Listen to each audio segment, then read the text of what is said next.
Hello, Bach students and staff. I'm Kira Cardoso, and on today's show, we have an exclusive interview with Bach school nurse and a healthy distraction technique called grounding.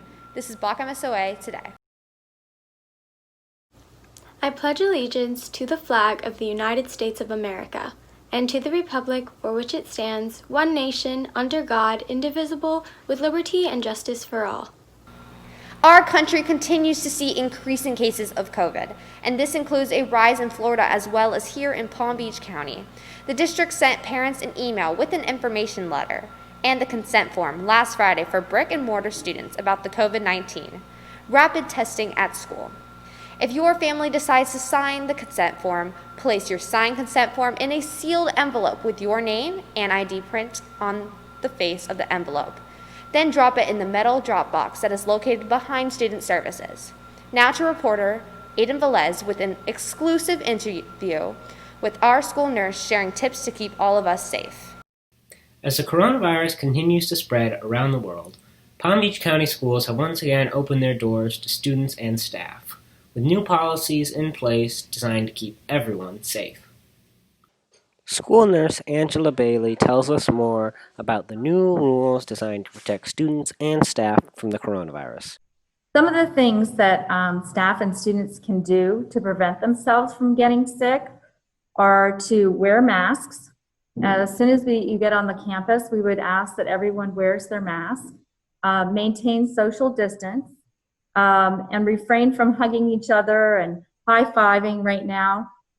It's hard to do at this age especially, but we just need to keep everybody safe.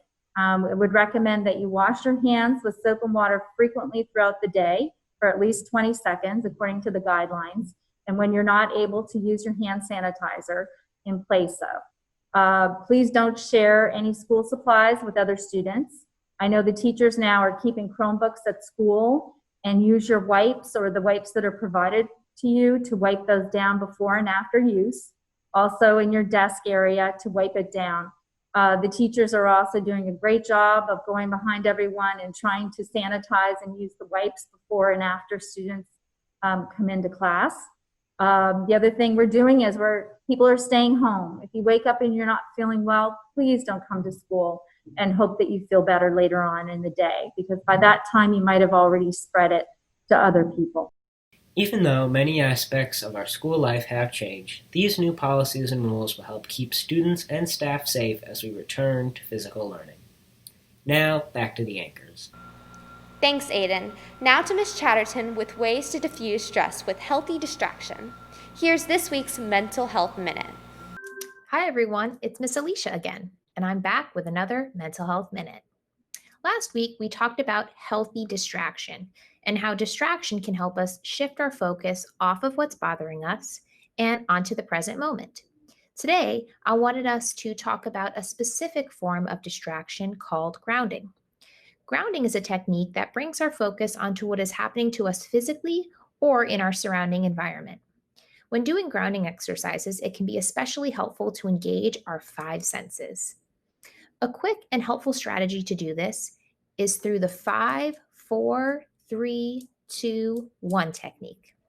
In this strategy, you focus on 5 things that you can see, 4 things that you can touch, 3 things which you can hear, 2 things which you can smell, and 1 thing which you can taste. In terms of things that you can see, it can be helpful to focus on the colors and textures of objects in the room, such as paintings or posters. In terms of touch, you can focus on the feeling of different objects around you, such as the feel of your own clothing, noting if it's scratchy, soft, or fluffy. For hearing, it can be helpful to even focus on simple background noises, such as paper rustling or the sound of a pencil scratching, or maybe you can hear the birds chirping outside. Smell can involve smelling your hair or even your skin or the scent of your own clothing. Taste is helpful if you are at home and maybe have some food available, or if it happens to be during your lunchtime when you feel stressed and you have some food around. If this happens to you when you're in class, it's better to skip this step. So I hope this was a helpful technique for all of you.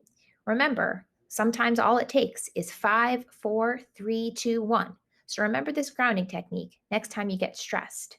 And I hope you join me next time for another Mental Health Minute. In school news, Thanksgiving break begins on Saturday, November 21st. We all return to school on November 30th. And school pictures for faculty, staff, and brick and mortar students is that week on December 2nd and December 3rd during science classes. That's all we have time for today. Tune in tomorrow to find out how you can submit pictures for the yearbook and how to reserve your copy. I'm Kira Cardoso, and I'll see you back here next time.